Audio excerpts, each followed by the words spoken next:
As-tu déjà ressenti ce vide, ce silence intérieur qui te fait douter même lorsque tout semble aller bien autour de toi? Tu peux être entouré, réussir dans tes projets, avoir des biens matériels, et pourtant il te manque quelque chose, un apaisement, une lumière, une paix. Imagine cette femme d'affaires respectée, toujours souriante en public, mais qui chaque soir, à l'abri des regards, fond en larmes. Ou cet étudiant brillant, aimé de ses amis, mais dont l'âme est en guerre constante. Ce vide-là, ce désespoir silencieux, est plus répandu qu'on ne le pense. Le monde court, crie, consomme, mais il oublie. Il oublie l'essentiel. Le prophète Muhammad a dit « L'exemple de celui qui se souvient de son Seigneur et de celui qui ne s'en souvient pas est comme l'exemple du vivant et du mort. » Bukhari. Oui, le dhikr est bien plus qu'une récitation répétitive.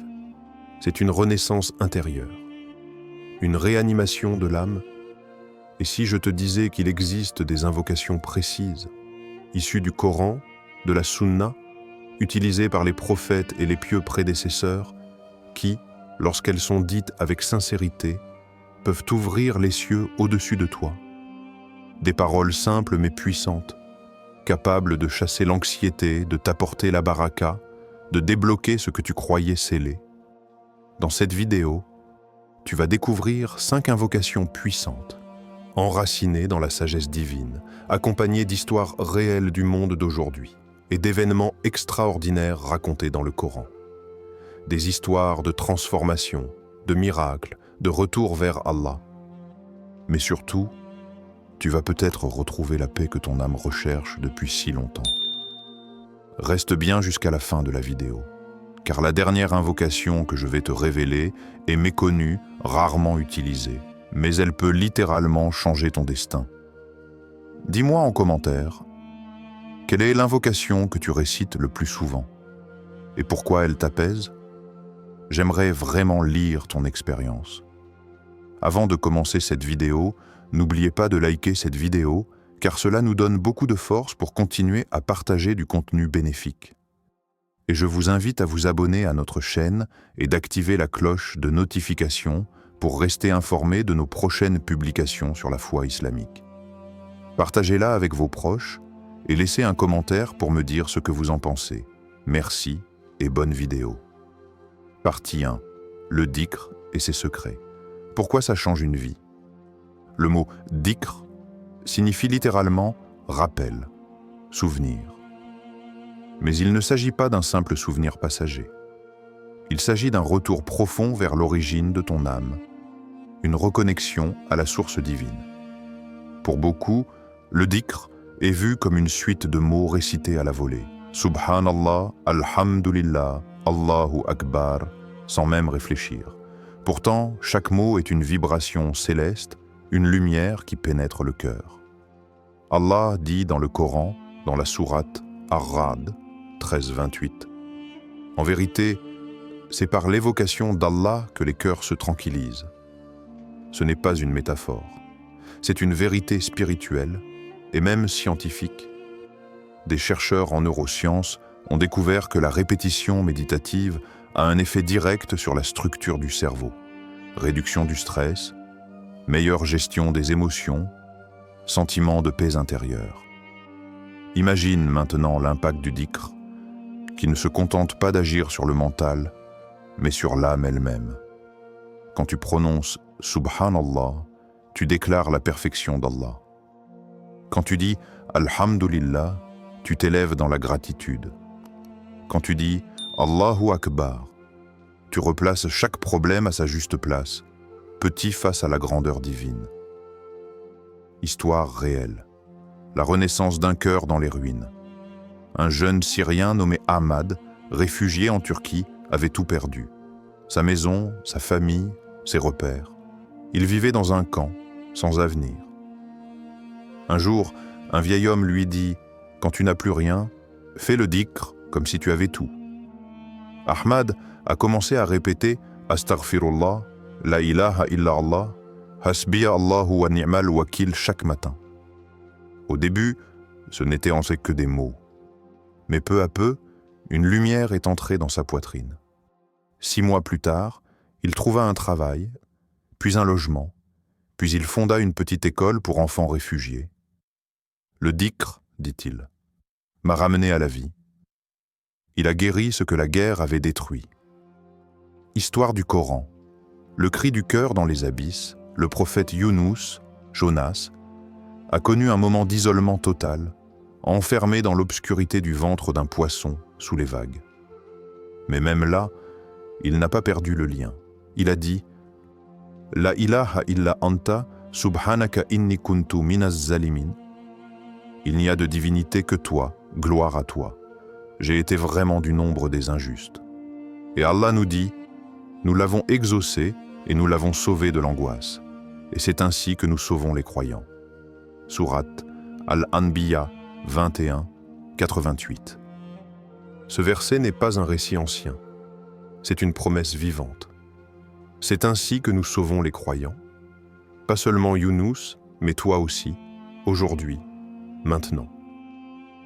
Est-ce que tu as déjà vécu un moment où le dhikr t'a apaisé profondément? Un moment de solitude, de peur ou de doute? Partage ton témoignage en commentaire. Tu peux toucher une âme qui souffre. Tu veux que je consacre une vidéo entière au dhikr du prophète Younous et à son secret spirituel? Écris simplement Younous en commentaire. Partie 2. Invocation numéro 1. La ilaha illallah. Parfois, une seule phrase peut renverser un destin. La ilaha illallah. Il n'y a de divinité digne d'adoration qu'Allah. Ce n'est pas seulement une déclaration, c'est une révolution intérieure. Le prophète Muhammad a dit « Le meilleur des dhikrs est La ilaha illallah » rapporté par Tirmidhi. Ces mots ne sont pas simplement prononcés par la langue. Ils vibrent dans les cieux, traversent les anges et montent jusqu'au trône d'Allah. Cette phrase, c'est la clé du paradis, la racine de l'islam et l'arme du cœur croyant. Dire « La ilaha illallah » c'est renouveler ton contrat avec Allah. À chaque souffle, tu brises les chaînes de l'ego, de l'idolâtrie moderne, l'argent, la réputation, les désirs, et tu déclares « Rien ne mérite que je m'y soumette, sauf toi, Ya Allah. » Témoignage réel, une foi qui brise les murs.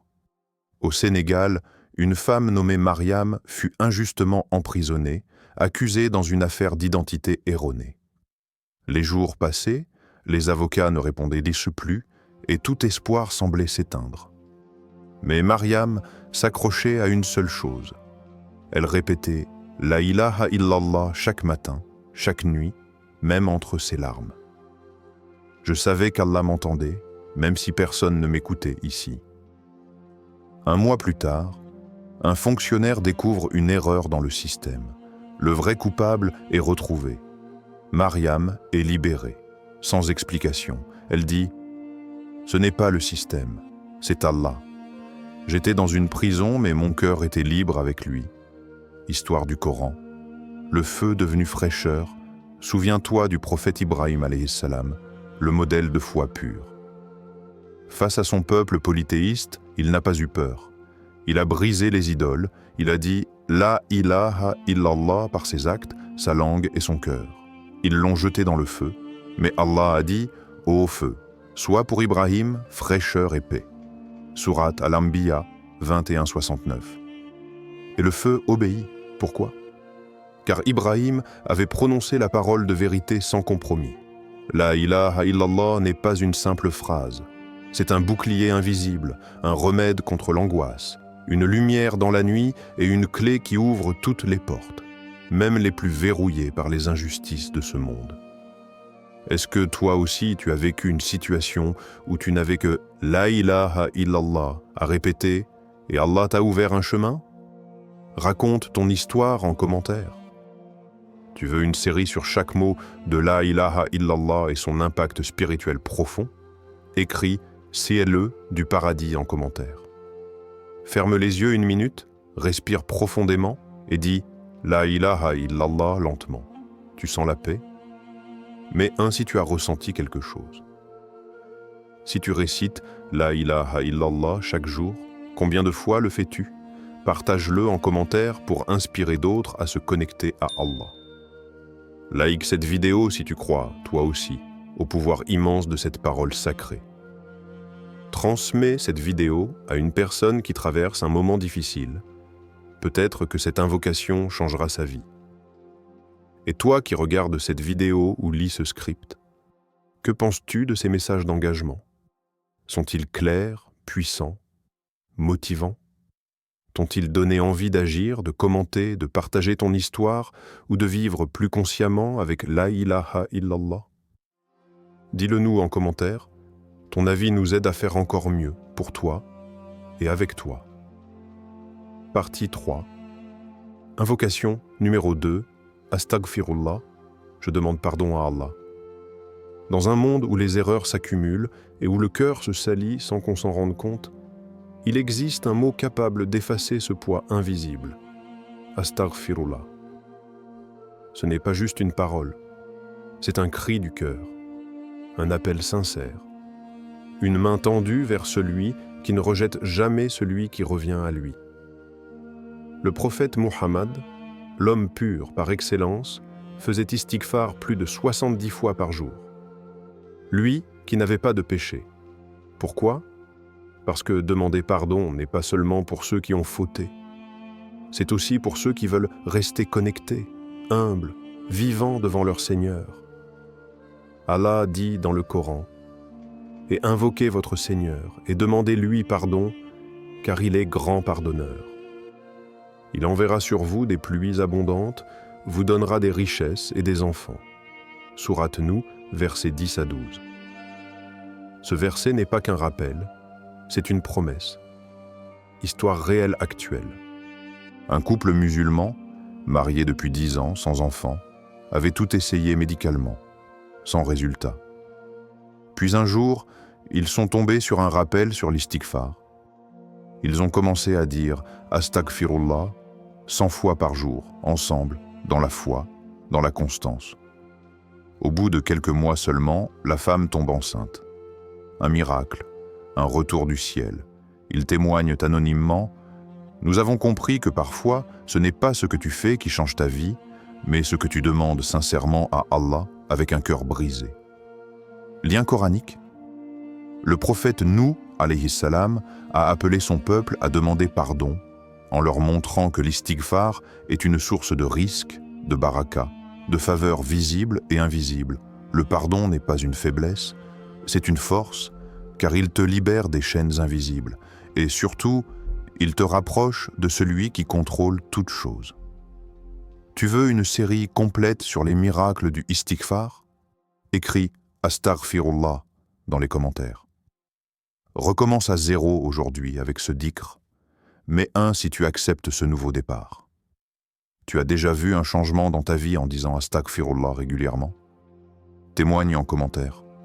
Ta parole peut réveiller une autre âme. Que penses-tu de ces messages d'engagement?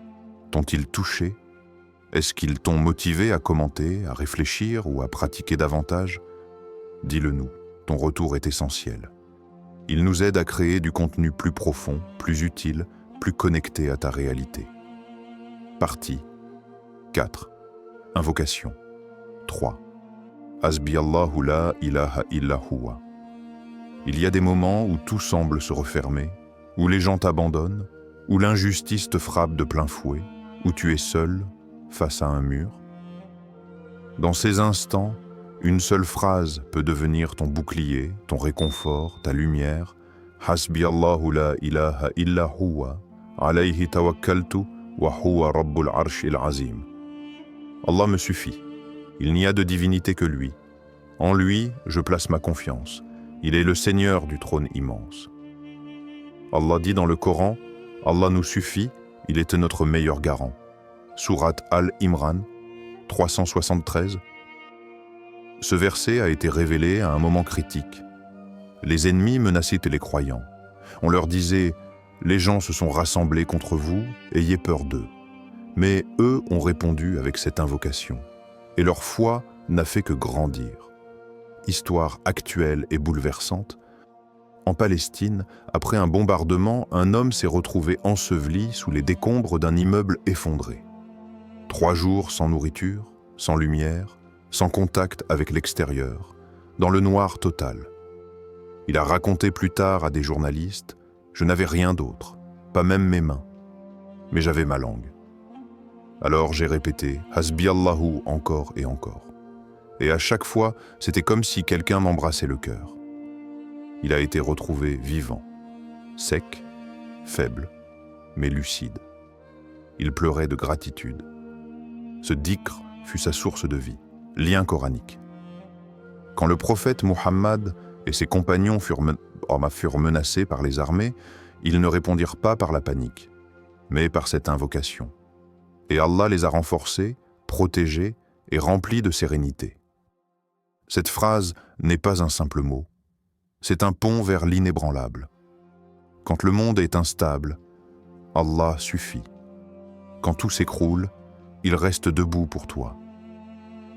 Quelle est la dernière fois où tu as dit « Hasbi Allahu » dans une épreuve? Raconte. Tu peux aider une autre âme à tenir bon. Partage cette vidéo à une personne qui vit une épreuve. Elle pourrait en avoir besoin. Mais si tu crois que quand tout le monde te tourne le dos, Allah te reste fidèle. As-tu trouvé ces appels pertinents? Te donnent-ils envie de réagir, de témoigner ou de réfléchir? Tes retours nous aideront à mieux t'accompagner dans ton cheminement spirituel. Partie 5. Invocation numéro 4. Subhanallahi wa bihamdihi, Subhanallahil Adim. Il y a des paroles qui ne font pas de bruit, mais dans le monde invisible, elles résonnent comme un tonnerre de lumière. Des mots simples, doux, presque chuchotés, mais qui pèsent lourd dans la balance du jour du jugement. Le prophète Muhammad a dit « 2 paroles aimées d'Allah, légères sur la langue, mais lourdes sur la balance, Subhanallahi wa bihamdihi, Subhanallahil Adim » Bukhari et Muslim. Ces mots sont comme des perles. Chaque fois que tu les prononces, une lumière se pose sur ton cœur.